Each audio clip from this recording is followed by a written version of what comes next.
So if you speak to any business owner who's had any sort of success in the past, they'll tell you that the number one skill that you need to grow a business is sales. This is the first thing that you realize when you start any service-based business, or really any business for that fact.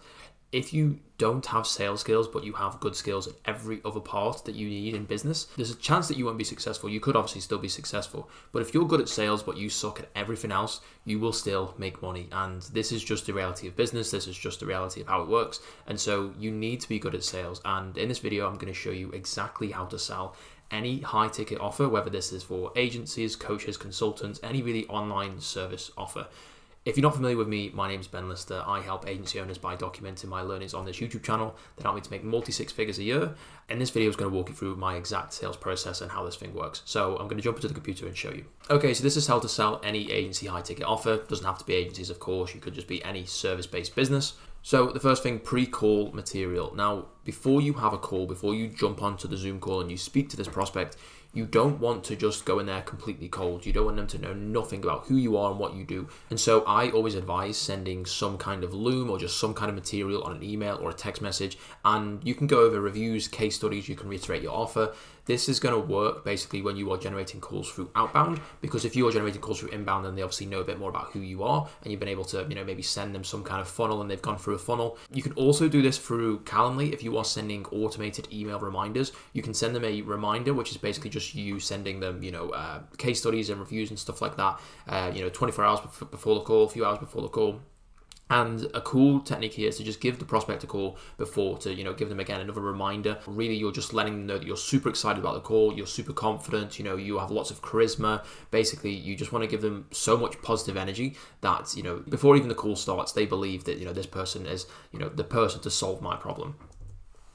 Next, before the call actually starts, okay, so we've sent them some pre-call material. Now we're waiting to jump on a call. We do not want to make any judgments about the prospect, right? If you go onto a prospect's social media page, a website, and you think, the website doesn't look great, the social media page doesn't look great, they haven't posted in 6 months, whatever it is, and then you start to make these judgments about the business. There's so many local businesses with terrible, terrible websites, like absolutely no online presence at all. They've just not done a good job, but in their communities, they do very well, and they're very well known. They make a lot of money and they have money to spend. And so I can't tell you the amount of times where I've jumped on a call and thinking, this business doesn't have much money to spend, it's probably not a great fit, but they actually go on to be a client and it turns out they're making more money than most of my clients, right? And so if you judge these prospects before you jump on a call and you just have any sort of idea that this business is one thing when it isn't, then you're basically setting yourself up for failure. And you just want to go into every single call with a complete clear mind, understanding that any prospect out there can afford your services, and the potential for them to be a prospect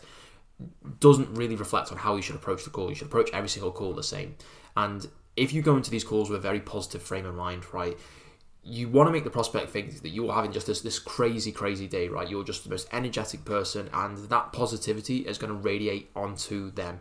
And so if for whatever reason you are, down in the dumps, you're monotone, you don't really have the best attitude going into it, the prospect is going to radiate that energy too. They're going to not think this person isn't really up for it. Maybe they're not as confident. If you tell the prospect straight up that you just, that you don't think they're a good fit, this maybe not be the best service for you, then they're not going to buy. But if you do that through your tonality and your body language and everything else, then no matter what you're actually saying, the words you're actually saying, your tonality is going to show you that this person doesn't think that I'm a good fit for the role. The prospect is going to think that, maybe this person selling to me doesn't think that I'm a good fit for the service, and so I'm just not going to buy.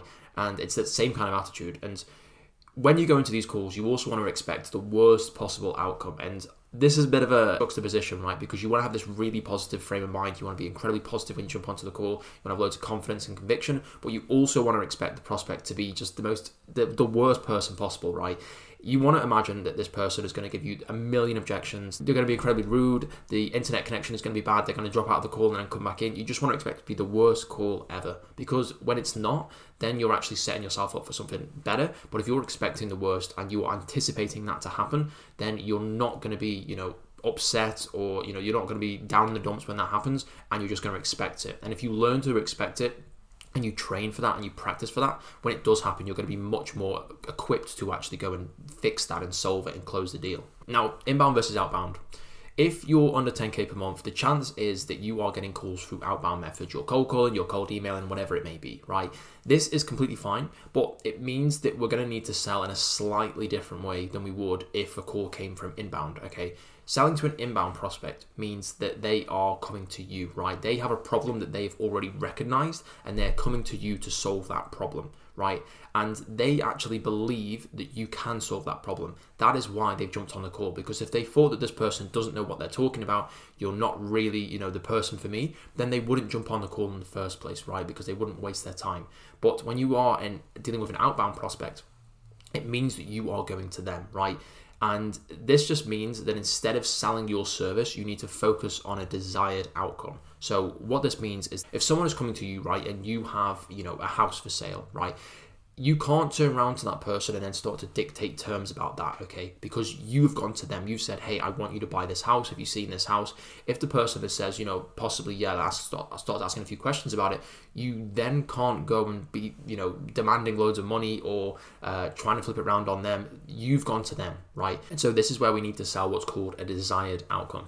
So this is called building the bridge, right?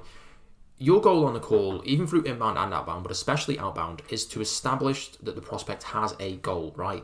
They aren't currently at that goal yet, and your service could help them to get there. So if you imagine any service in the world, right? Let's say McDonald's, for example. What McDonald's doesn't sell, it sells food, but ultimately at the end of the day, it sells solving hunger, right? The people that go into a McDonald's are hungry and they leave not hungry, right? And that's what they sell. And they sell that experience of, you know, tasty food, it's done in a pleasant way, it's a nice environment or whatever. That's what they sell, right? And obviously there's other things to it, like it's cheap and stuff like that. But this is the bridge. So the bridge is you being hungry, and now the bridge is you not being hungry, okay? The bridge is you having boring food, and now it's having fun food, right? This is the bridge. And so when you're selling your service, this is going to be someone doesn't have a lot of money and then they want a lot of money, right? They're maybe a certain level of fitness and they want to be a certain level of fitness over here. And you want to basically create this bridge, okay? So we're going to say now that you are in this point, you want to be in this point, this is the difference between them, and here is my service, which is the bridge across that, right? And so like it says here, the gap where they are now and where they want to be is known as the bridge, right? And you're not going to sell a thing unless you build this bridge on the call, and you want to do this through quite intelligent questioning and conversation. So the bridge can be built through money, health, time, the desire to feel important, literally anything. You just need to make it clear that it exists. And the way that you do this is by, you know, asking questions, right? So you say, well, how much money do you make right now? And what's the goal for you at the end of this year? Okay, so this is the difference, right? How come it hasn't worked for you? You know, what have you been trying? Why do you think this hasn't worked? And then you're starting to build this bridge. Okay, well, I can't really do this. I don't really know how to do this. And you can say, okay, well, my service shows you how to do this. And so this is the bridge, right? And so for you to get from this point that we talked about here, from the point that you are right now, my service is actually going to be the thing that gets you there, you know, and you can start to piece it together with very intelligent questioning. Next up, finding the goal, okay? And so the first goal for every single call should be finding this very specific goal, okay? It's going to be normally a revenue number, you know, a number of hours saved, or a very specific thing that they want to achieve, right? And like I said, it has to be specific. It can't be, I want to make more money. It can't be, I want to save more time. It can't be, I want to get stronger. Whatever it needs to be very, very specific. If you are selling fitness services, you need to say to someone, you know, how much do you want to weigh? What kind of weight do you want to lift? Whatever it may be, like how fast do you want to run? We're talking about specific times here. You know, I want to do a 5K in less than 20 minutes, right? Whatever it may be.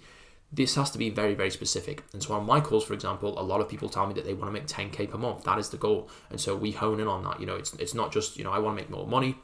It's, I want to make 10K per month so that I don't have to go to college and I can quit my job and I can retire my parents in the next 5 years, right? Whatever it may be. This is a very, very specific thing. And now we have this goal in mind, this thing that we are both aiming for on this call.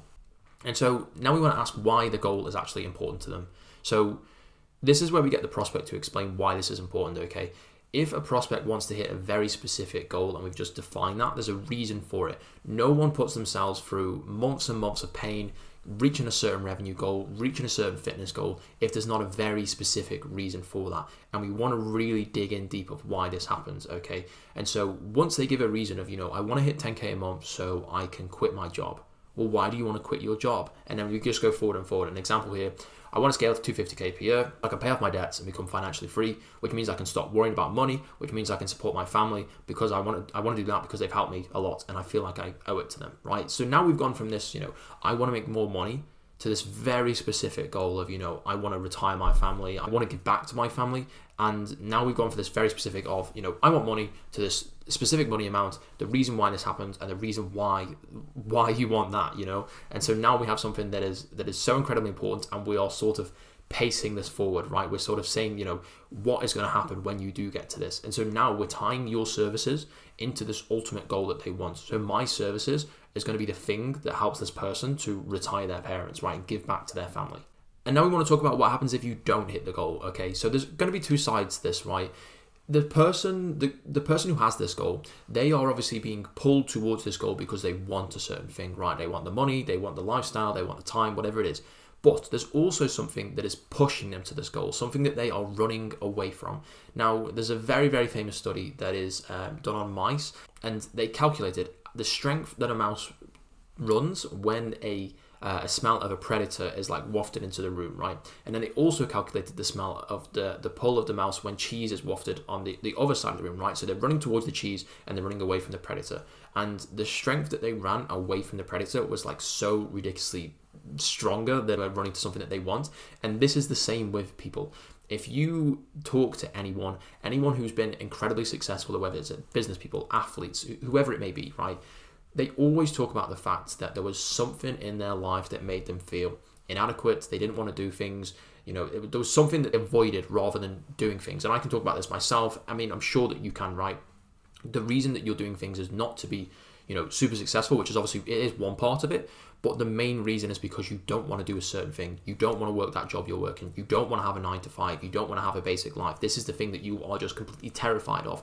And so it's so important that we talk about what happens if they actually don't hit the goal. And so, like I said, many people have these desires to reach a certain goal, but the desire to avoid potentially worse situation in a few months' time is always, always, always going to be stronger. It says usually going to be stronger, but I'm telling you, it will always be stronger. And asking questions around what would happen if they carry on in their current situation and how it would affect them. This is going to be super, super successful for you. And this is going to bring up some very strong emotions in the person, right? Oftentimes there is some kind of trauma here. You don't want to push the prospect too much in a situation like this, simply because, if the person starts crying, they get super emotional, it's going to really take away from what you're trying to do here, which is obviously pitch your services and help them out. You don't want to focus on this too much, but just basically make the person aware that this exists, and just bring it to light. Now, once this happened, we want to go on to the pitch, okay? And so if the prospect is a good fit and you are confident that you can help them, you are confident that you can not just build the bridge in the call, but actually take them across that bridge with your service, then you want to let them know how incredibly confident you are. You really, really should let them know that this is the perfect service for them and you are going to do everything in your power to make sure that you can get them to this point. And so the pitch at this point needs to be short, it needs to be concise. It doesn't have to have slides. I've seen many people pitch with and without slides before and it's worked, but you just need to focus on the outcome of the service, right? You just need to focus on what the goal is. You don't want to say, these Facebook ads are going to be the thing that grows your business. We're going to talk about, no, this service here, these testimonials that we've had in the past, this kind of offer that we have, this is going to be the thing that gets you that goal that we talked about previously. And the more that you say here, the longer your pitch goes on, the more chance you have of saying something that the person on the other side of the phone does not want to hear. They are not interested in that part of the service. You might have 10, 12, 14 different points you want to bring up. We can do this, we can do that, we can do the other. But the longer that pitch goes on, the more chance you have of saying something that they aren't actually looking for. And the more chance they have at that point of realizing that they're going to be paying for something that they don't want. And so a lot of you will be offering retainers. A lot of you will be offering a fixed fee, $500, $1,000, $2,000 a month. But the more that you say about things that are actually going to be happening, the more they realize, I didn't actually want this. I just want to have this one thing, They have an idea in their mind, I just want to have Facebook ads. I don't want to have, a Google review campaign. I don't want to have a social media management, whatever it is. And you can throw all these extra things in as if it's going to make the value go up.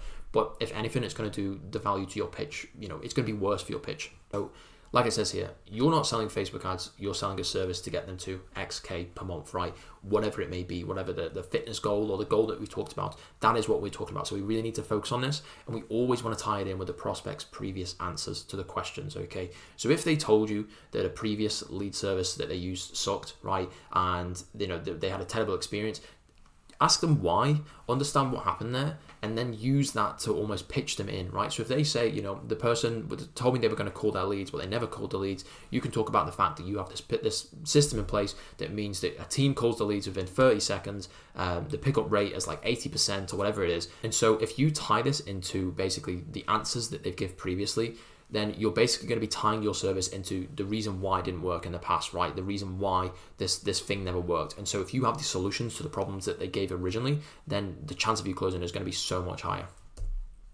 And then the closing question, right? So once you have finished your pitch, okay, we've gone through a bit of, maybe a couple of questions at this point. Maybe there's been a few throughout the pitch. We want to hit the prospect with a, so are you ready to come on board?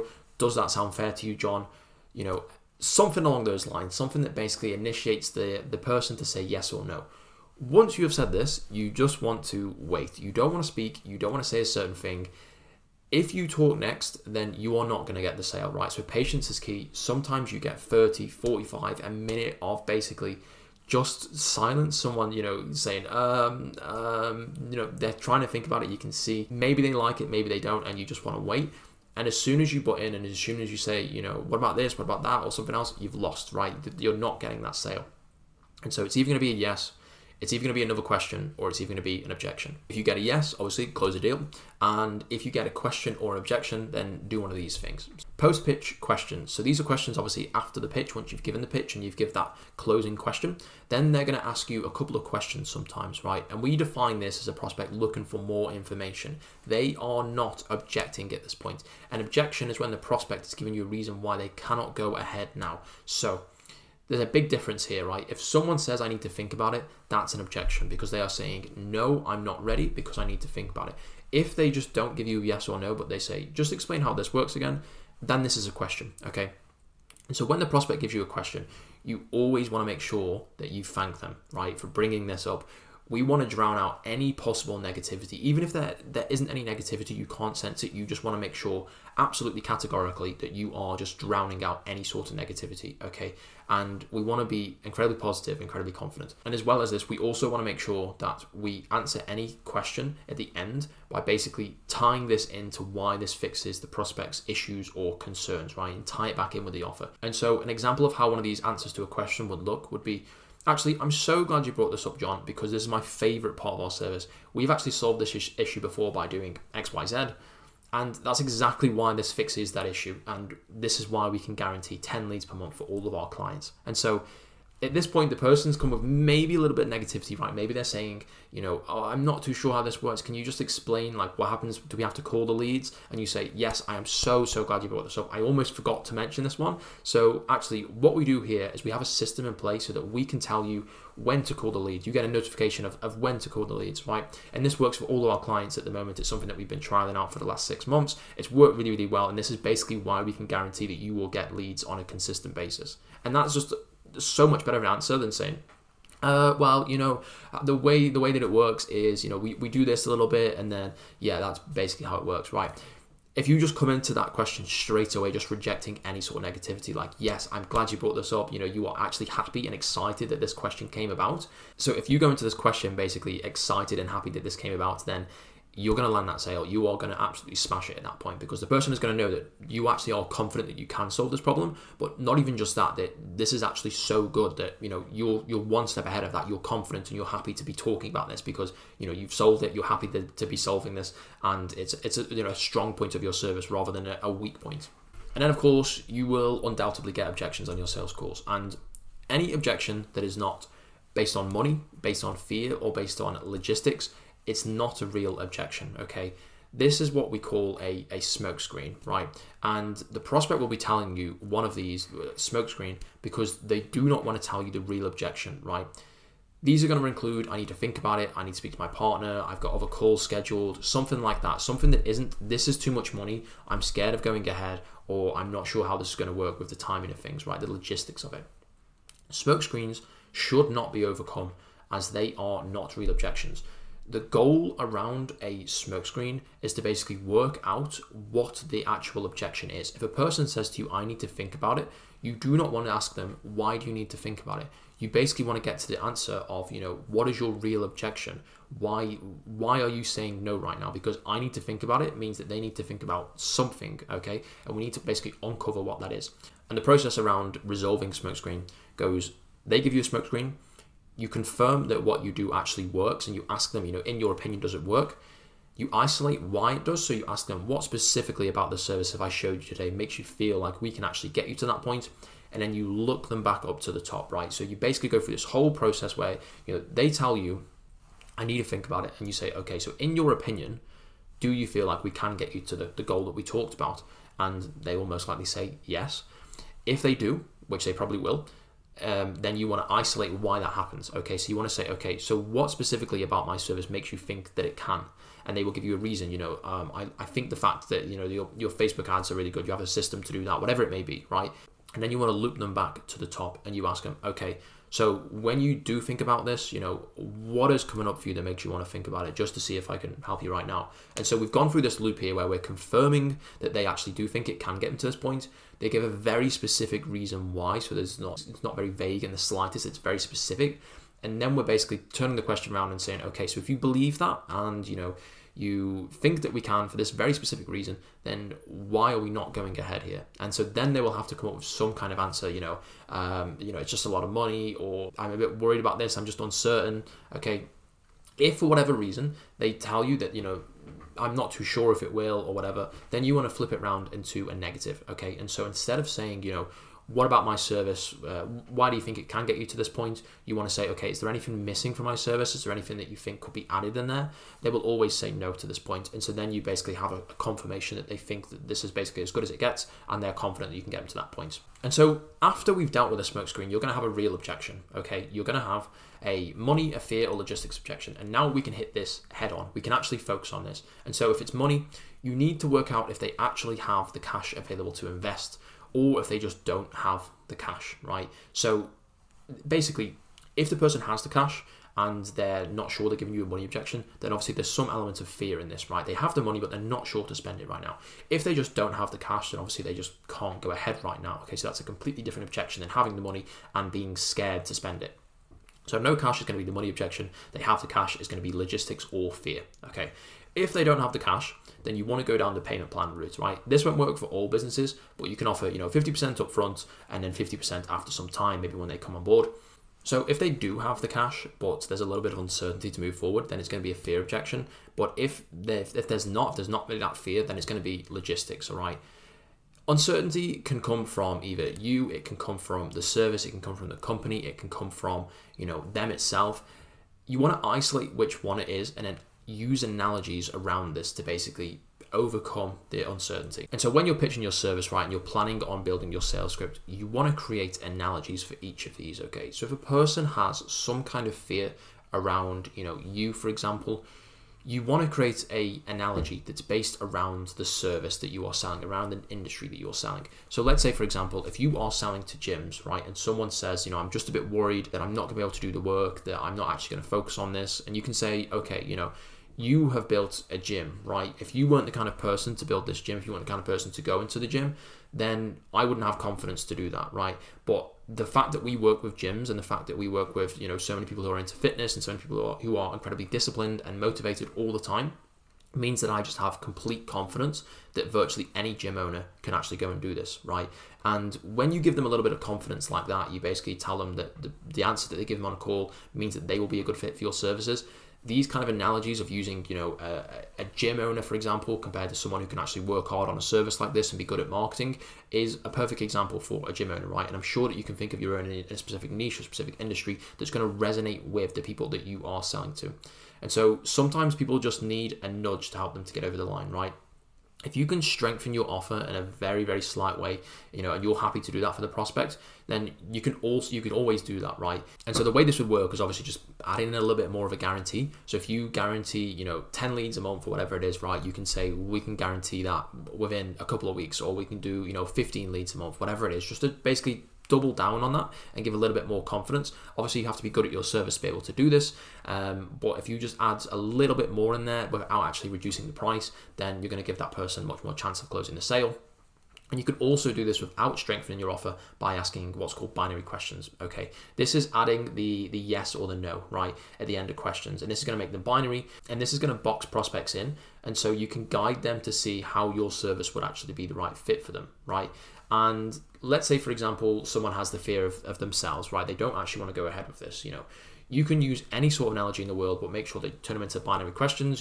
The person that you are now, would they have been able to start this gym, for example, if they weren't a productive person, if they weren't a confident person, yes or no? No, they wouldn't. Okay, so you probably are a confident and productive person, right? Would the person who's be able to, grow this home improvements business to 500K a year, whatever it is, would they be able to have done that if they weren't a person who can actually get on with things and they have good people skills and they can talk on the phone? No, probably not. Okay, so you're probably that kind of person who can do that. And so you can use these binary questions, yes or no, at the end, to basically direct a person to think the way that you're thinking. And by asking these very, very simple questions, you're going to start to break down the person's answers and the person's objections there. And so they start to realize and have a little bit more confidence in themselves that they can actually go and do this. And you can use this for anything, right? You can use this for questions or fears about yourself, fears about your service, fears about your business. Would we have 10 testimonials here if we had a terrible service? Would I, for example, spend all of my time on this call if I wasn't 100% confident that this is the service that you need and we can actually get you to the goal that you're talking about? Yes or no? No, right? And so this is the way that you use binary questions to actually guide someone to the answer that you want and make them see the things that you're seeing. And there's a reason that objections took up the largest portion of this video, and it's because they're so important. If you can nail these, then you're basically going to be able to sell to anyone. The vast majority of your calls will get to this objection stage. And so if you are nailing these objections and 50% of the time that you get an objection, you overcome it, you're going to be closing so many deals. But if you are terrible at objections and you just can't handle it, you can't handle the sort of back and forth, you don't enjoy having objections, and you're really worried that someone's going to give you one, then you're never ever going to close, because you'll get to this point, you won't be able to get through this last hurdle, and it will just collapse, right? If you imagine any sort of sport, let's say, for example, in football, soccer, the strikers, the forward, are the ones who are always paid the most. They're always the ones who are the most celebrated. They're the most famous players. The reason for that is because if you have a very good team with a good defense, a good midfield, a good manager, a good goalkeeper, everything, but you have no striker, then you are just not going to score. And it's the same with objections. At the very, very end, the last part of the pitch, the last part of the game, you need someone to be able to convert, and you need a skill to be able to do that. If you don't have a striker, if you're not good at objections, then you're not going to get the result that you want. And so I would honestly spend like 50% of my time focusing on sales around the objections and overcoming those and using analogies and stuff like that. Because if you're a person who can handle these objections, like, trust me, you're going to sell so much. And this is really the main thing. By the way, if you are looking to sign more clients, then go ahead and click the first link in the description. It's not some, email sign up or opt-in or anything like that. It's literally just a video of me explaining what my company does and how we do this. You don't have to click it. I don't really care if you do or not. But yeah, it's always there if you want to. Like the video, comment, subscribe, all that good stuff. And appreciate you watching this one to the end. Cheers.